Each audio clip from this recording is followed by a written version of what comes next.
Yes, mawulire gannaku embeera ya Usher Karma gyalimu eyungula ezziga. Ba social media in-laws nno bavuddeyo ne bamuwa amagezi nti bw'otave mu kamera ebintu tebigenda beera birungi ku side yo. Isooka ove mu kamera omale okusumulukuka then oluvannyuma olyoke ogende maaso n'okubeera nga weetimba ku social media. Ebyo ba social media in-laws ge amagezi ge bamuwadde obutambi ngenda kuba mbukuzanyira maaso wabula nga nkubuuzaako nti wasuza otya oli otya kansuubire oli bulungi. Kyoba okola likinga video eno, subscribinga, ntera endowooza yo mu comment section tubeere nga ate ekintu tukikwasaganya malidaadi sana. Yes, kansuke nkuwa akatambi nga Usher Karma atunnyonnyola ebizibu byafunye okuva lwe yafuna olubuto, then nkomewo nkwongera akatambi nga ba social media in-laws bagezaako okuwa Usher Karma amagezi. Sente zotosobola nakutegeera. You know? Olubuto lwange ntaddemu obukadde n'obuwera. Mwana wange ntawaanyiza nnyo. That's why mbalabaawo nga mwogera and I'm like, hey, these people. You know? Ntaddemu no sente eziwera. Mwana wange nantawaanyiza. So nazuuka ku makya nga seewulira bulungi ne ngamba nnyazaala wange. Mugamba maaka nedda. Twali tugenda kwebaka then nentandika osesema. Nensesema nnyo.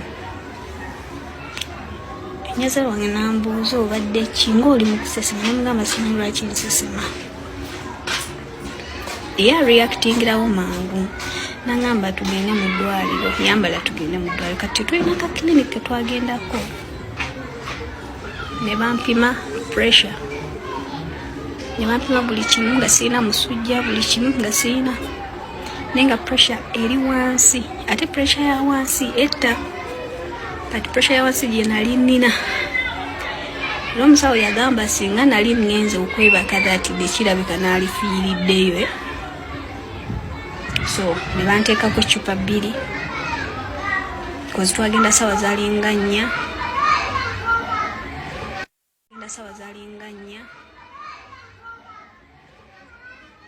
Nenkomawo.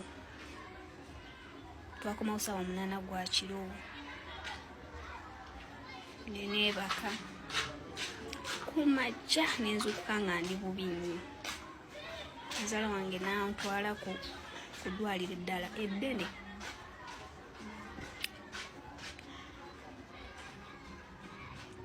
Bagenda okuncekinga nga pressure eri wansi nnyo.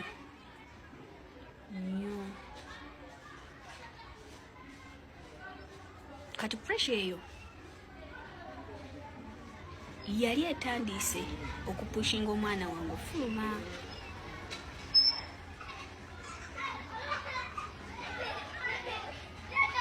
Bagenda n'okuncekinga ojjukira oli yatugamba nti temuli malaria na typhoid. Bagenda okuncekinga nga typhoid n'omusujja bingi ne pressure. Ate nekira baile kambagambe kino pressure omukazi ng'ali lubuto ekigireeta esobola omulinnya anytime. It does not mean nti oba olina ebirowoozo, oba olina agazibu, oba olina ki. Omukazi w'olubuto ayinza okubeera n'ebintu byalowooza nga it's not about anything naye nga it's about her baby ali mu lubuto. Mwana wange n'azaala bulungi. Ebyo ebintu ebityo it can cause that.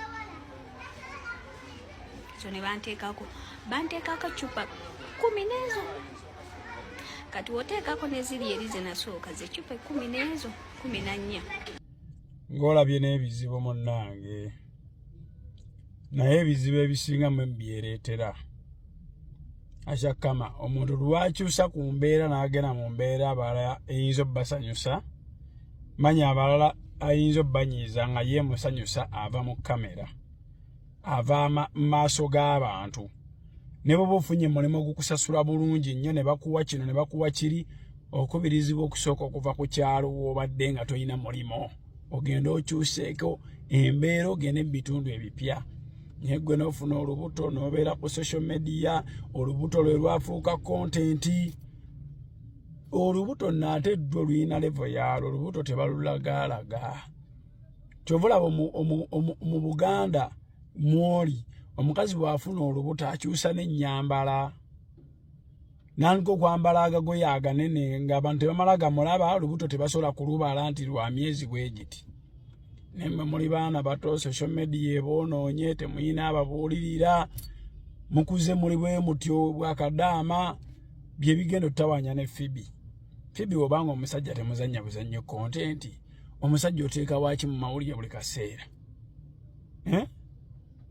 oteeka waaki mu mawulire buli kaseera omuntu yenna buli w'omulisa mulisa embeera yo gwe gy'olaba nti nnungi gwe bw'oyita obuwanguzi ng'obumulisa buli kaseera amazima buba tebulina